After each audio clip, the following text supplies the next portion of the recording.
वैश्विक गृह सहकारिता मंत्री श्री अमित शाह जी प्रेस वार्ता को संबोधित करेंगे। इस अवसर पर हम लोगों के मध्य भारतीय जनता पार्टी के यशस्वी अध्यक्ष और एवं देश के स्वास्थ्य मंत्री आदरणीय जगत प्रकाश नड्डा जी हम लोगों के मध्य हैं। संसदीय कार्य मंत्री आदरणीय किरण रिजिजू जी हम लोगों के मध्य हैं। देश के वाणिज्य मंत्री आदरणीय पीयूष गोयल जी हम लोगों के मध्य हैं। सूचना एवं प्रसारण मंत्री आदरणीय अश्विनी वैष्णव जी हम लोगों के मध्य है। मैं आदरणीय अमित शाह जी से आग्रह करूंगा कि वो प्रेस को संबोधित करें। मित्रों, आज की प्रेस वार्ता में आप सभी का स्वागत है। विगत सप्ताह में संसद में लोकसभा और विधानसभा, राज्यसभा दोनों जगह संविधान को स्वीकार किए हुए 75 साल के मौके पर संविधान की रचना, संविधान निर्माताओं का योगदान और संविधान में प्रस्तावित किए गए आदर्शों पर एक गौरवमयी चर्चा का आयोजन संसद के द्वारा किया गया। वो चर्चा में 75 साल की देश की गौरव यात्रा, विकास यात्रा और उपलब्धियों की भी चर्चा होनी थी। ये तो स्वाभाविक है कि जब लोकसभा में, राज्यसभा में पक्ष और विपक्ष होते हैं तो हर मुद्दे पर लोगों का नजरिया अलग अलग होता है, दलों का नजरिया अलग अलग होता है, वक्ताओं का नजरिया अलग अलग होता है। मगर संसद जैसे देश के सर्वोच्च लोकतांत्रिक फोरम में जब चर्चा होती है तब इसमें एक बात कॉमन होती है कि बात तथ्य के आधार पर होनी चाहिए और बात सत्य के आधार पर होनी चाहिए।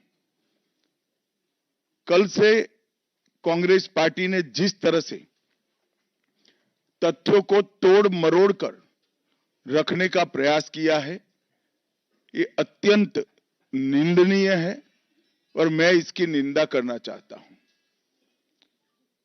ये क्यों हुआ?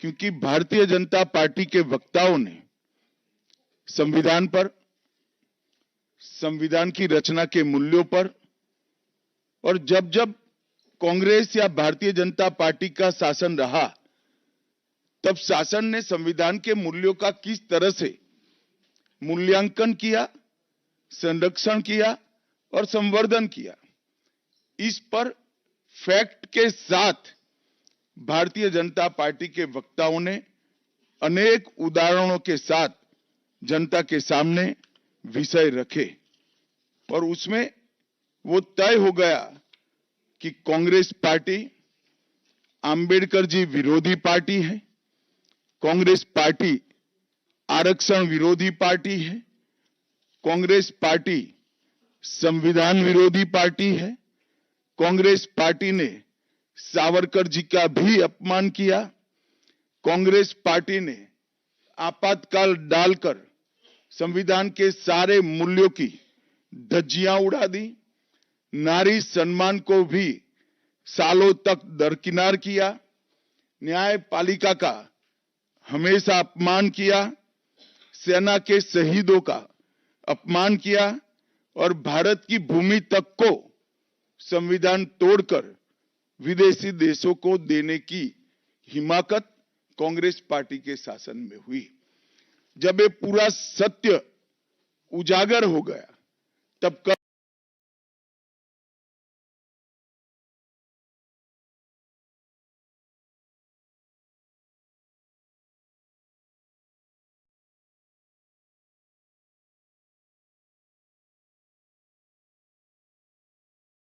से कांग्रेस पार्टी ने फिर एक बार अपनी पुरानी पद्धति को आजमाते हुए बातों को तोड़ मरोड़ कर और सत्य को असत्य के कपड़े पहनाकर समाज में भ्रांति फैलाने का एक कुत्सित प्रयास किया है।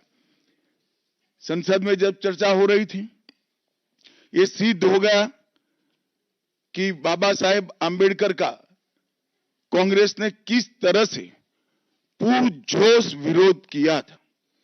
बाबा साहब के न रहने के बाद भी किस प्रकार से कांग्रेस ने बाबा साहब को हाशिए पर ढकेलने का प्रयास किया। जब संविधान सभा अपना काम कर चुकी, चुनाव हुआ 1951-52 में और 54 में, दोनों बार कांग्रेस ने बाबा साहब को हराने के लिए कोई कसर नहीं छोड़ी। यहां तक कि फ्रेंडली चुनाव होता है, स्पिरिट वाला चुनाव होता है, ऐसा चुनाव भी नहीं था।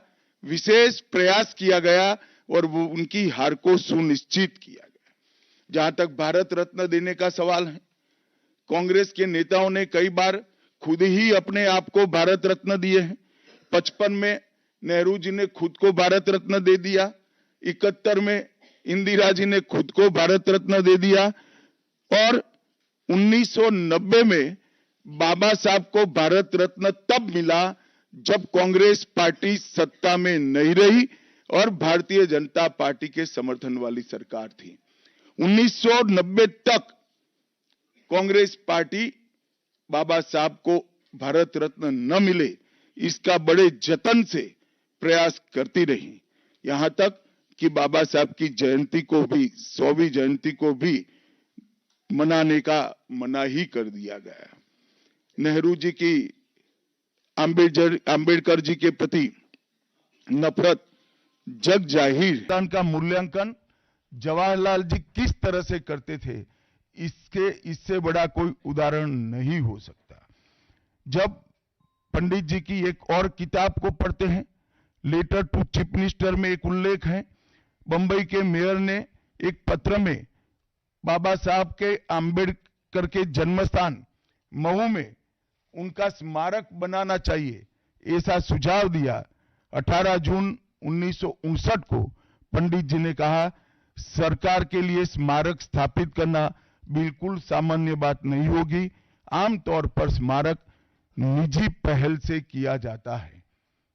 अपने परिवार के चाहे कोई भी सदस्य हो, नेहरू जी हो, इंदिरा जी हो, संजय गांधी हो, राजीव गांधी हो, कई सारे लोगों के लाखों स्मारक देश के अंदर बनाने वाले परिवार के मुखिया कहते हैं कि आमतौर पर निजी पहल पर स्मारक बनाया जाता है, क्योंकि ये स्मारक B.R. आम्बेडकर जी का था। मित्रों, जब एक दूसरा उदाहरण मैं देना चाहता हूं, एक सर्वदलीय मंत्रिमंडल, पहली देश की कैबिनेट बनी जिसमें बाबा साहेब आम्बेडकर भी सदस्य थे, नेहरू जी प्रधानमंत्री थे। नेहरू जी की किताब selected works of Jawaharlal Nehru में एक और उल्लेख आता है। नेहरू जी के आश्वासन के बावजूद आम्बेडकर जी को कोई महत्वपूर्ण विभाग नहीं दिया गया और ये स्पष्ट इसके अंदर उल्लेख है कि सरकार की नीतियों, विशेषकर विदेश, रक्षा और अनुसूचित जाति और जनजाति से जुड़ी हुई नीतियां और 370 के खिलाफ आम्बेडकर जी थे। जब एक और कांग्रेस पार्टी है, बाबा साहेब आम्बेडकर का कोई स्मारक जब तक कांग्रेस सत्ता में रही बड़ा नहीं बना। जहां जहां विपक्ष की सरकारें आती गई, स्मारक बनते गए। भारतीय जनता पार्टी की सरकारों ने और नरेंद्र मोदी जी की सरकार ने बाबा साहब के जीवन के संबंधित पंच तीर्थ का विकास किया।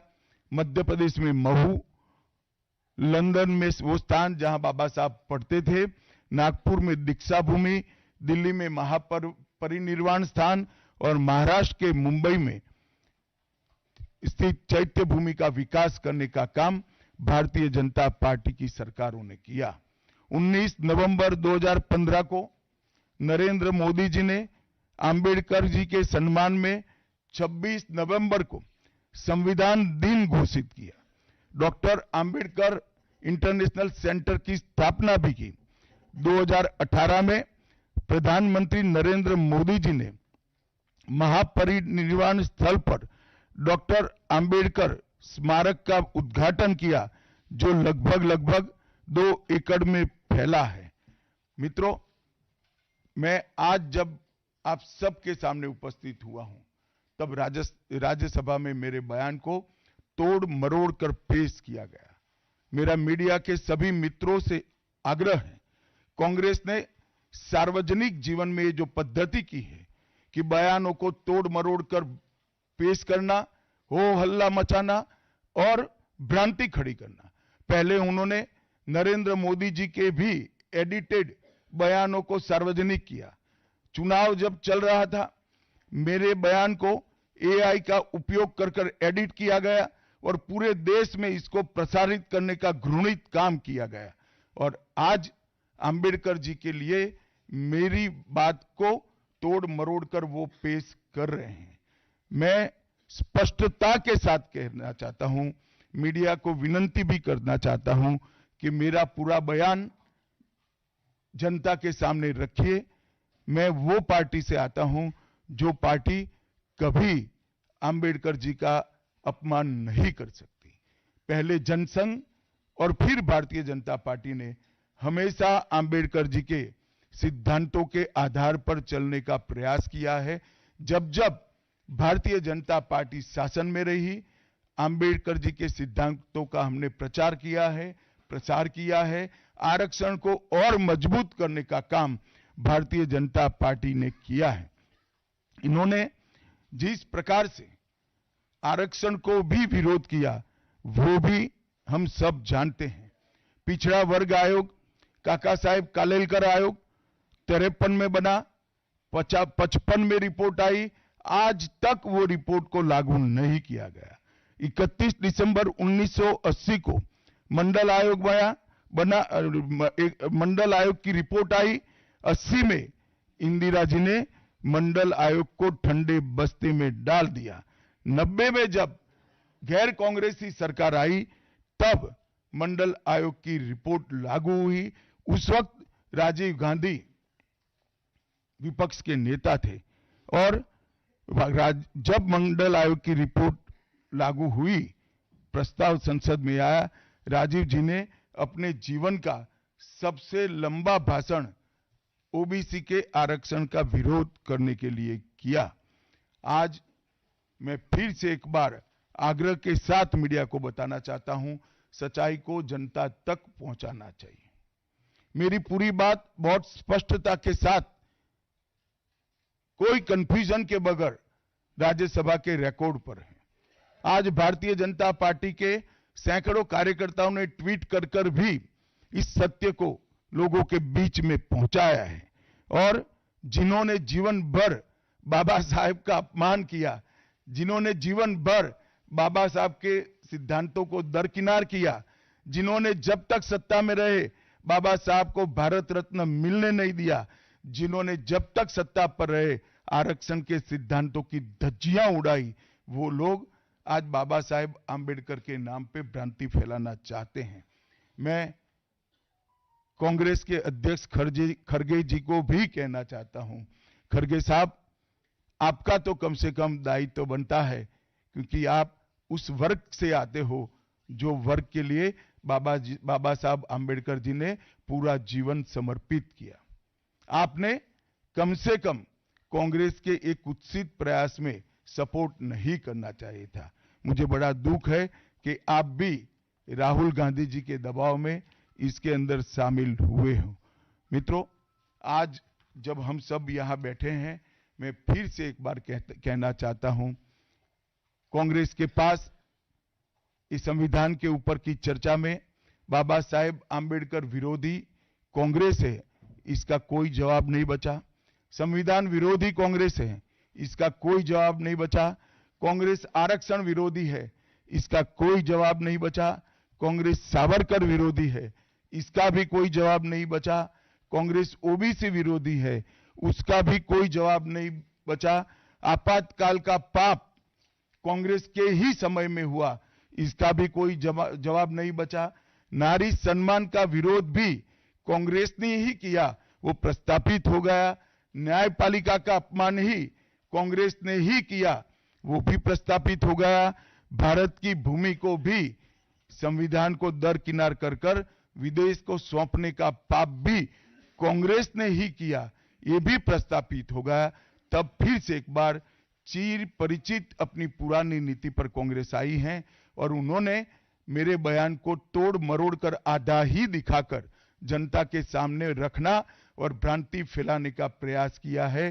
कृपया मेरा पूरा बयान आप सभी लोग जनता तक पहुंचाइए, तो दूध का दूध और पानी का पानी हो जाएगा।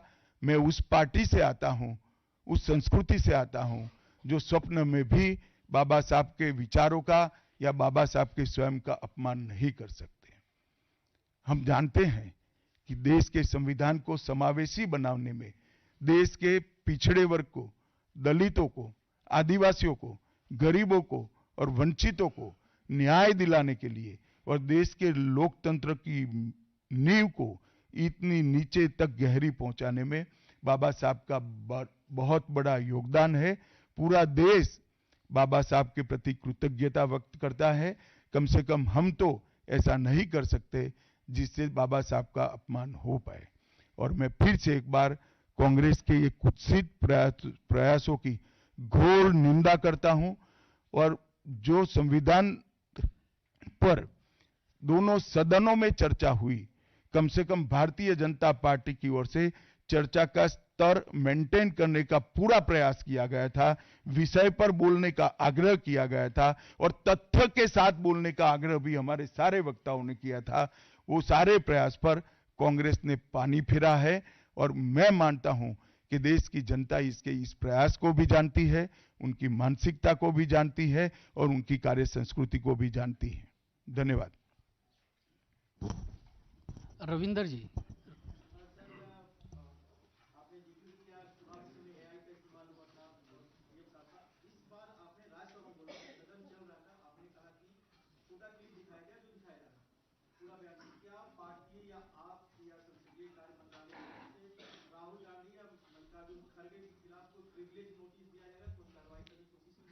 देखिए, मैं पार्लियामेंट के बारे में बाहर जवाब नहीं दे सकता, परंतु मैं इतना जरूर कह सकता हूं कि इसके सारे legal option Bharatiya Janata party तरासेगी। Parliament के अंदर और पार्लियामेंट के बाहर क्या लीगल एक्शन हो सकते हैं, वो सारी संभावनाओं को तराशकर भारतीय जनता पार्टी निर्णय करेगी। आनंद पांडे जी।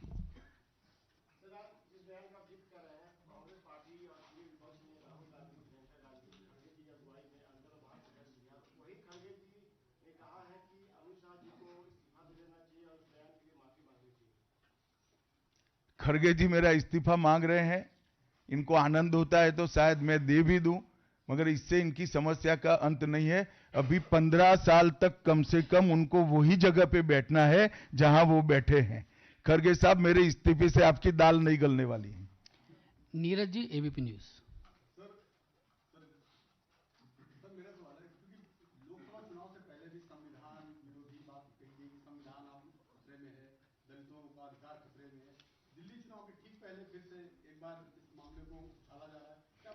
नीरज जी, आप भूल रहे हैं बीच में हरियाणा और महाराष्ट्र का चुनाव हो गया है और उन्होंने लहराया हुआ संविधान अंदर से कोरा था। संविधान प्रेम इनका कितना खोखला है वो एक्सपोज हो चुके हैं। एक झूठ बार बार नहीं चल सकता है, अंततोगत्वा सत्य जनता तक पहुंचता ही है। ऐश्वर्या पालीवाल, आज तक।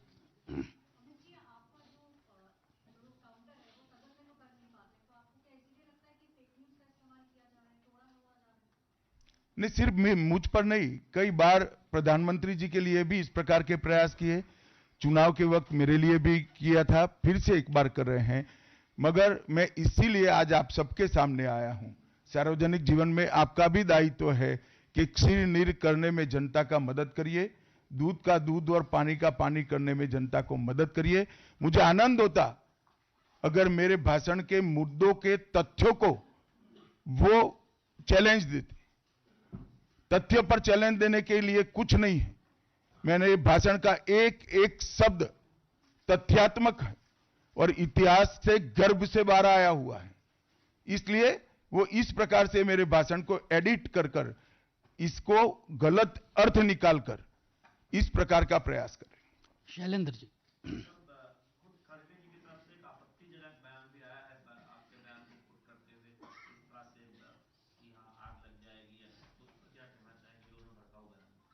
मुझे लगता है आप मेरी प्रेस को अच्छे से कवर करिए, कुछ नहीं होगा।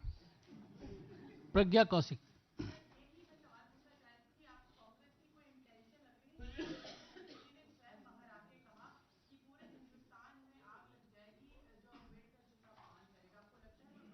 उनका इंटेंशन क्या है इसके डिटेल में मैं जाना नहीं चाहता, परंतु मैं इतना जानता हूं कि अब कांग्रेस को जनता जान गई है।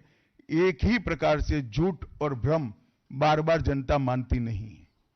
विकास भदौरिया।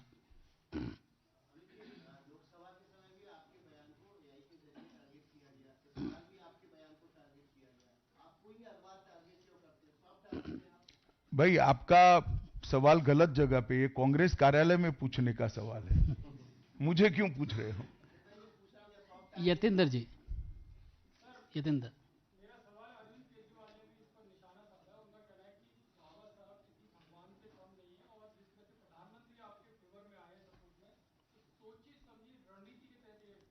देखिए इनकी भ्रांति है, प्रधानमंत्री सत्य के फेवर में बोले हैं।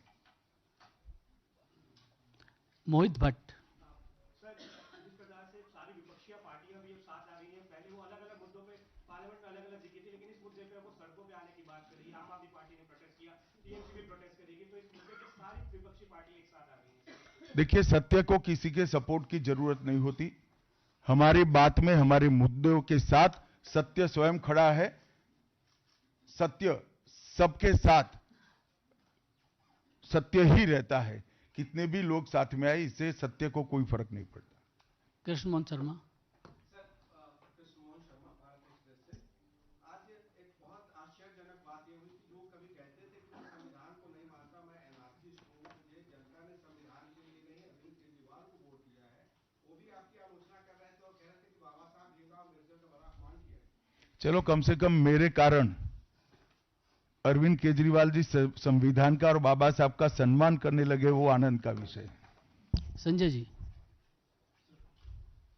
सर, आपका भाषण सभी ने देखा था, सुना था, उस समय कोई सी चीज सामने नहीं आई थी, लेकिन उसके बाद से जैसे जब आपकी स्पीच जब खत्म हो गई, जब बाहर निकले, उसके बाद में सोशल मीडिया पर जिस तरीके से एक के बाद चीजें आने लगी, उस समय आपको लगा था कि चीजें आप ही पर अटैक कर रहे हैं।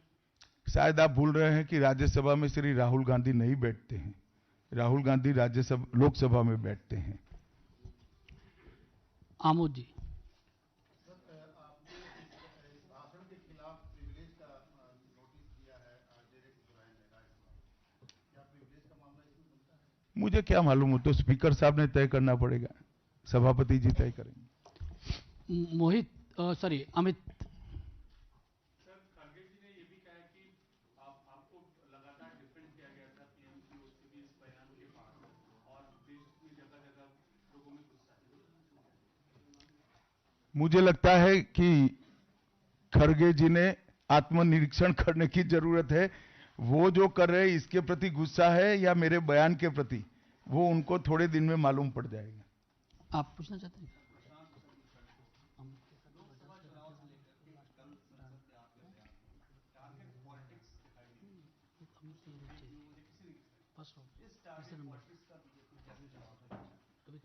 नहीं, बीजेपी को टारगेट कर रहे हैं वो सही है, क्योंकि जनता के फैसले लगातार बीजेपी के पक्ष में आ रहे हैं।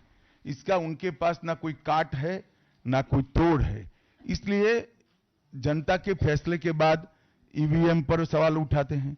जनता के फैसले के बाद खुशफहमी में रहते हैं कि हारने के बाद भी कि हम जीते हैं, और जनता के फैसले के बाद भी फिर से एक बार भ्रांति फैलाने का प्रयास करते हैं, परंतु जनता सब जानती है।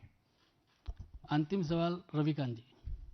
सर, पूरे सत्र के दौरान देखा गया है कि इंडिया अलायंस सभी मुद्दों पर एकजुट नहीं था, लेकिन कल के भाषण के आपके भाषण के बाद उनको लगता है कि एक मुद्दा मिल गया, आपके भाषण की वजह से सभी एकजुट होकर आप पर हमला कर रहे हैं, तो आपने यूनाइट कर दिया उनको। ऐसा नहीं है। जब एक प्रकार का नैरेटिव खड़ा होने का, गलत नैरेटिव खड़ा करने का प्रयास होता है, तब शुरू शुरू में नैरेटिव गलत है या सही वो समझे बगैर काफी लोग साथ देते हैं। जब जनता का रिएक्शन आता है तब कुछ स्थिति अलग होती है। आप थोड़ी राह देखिए।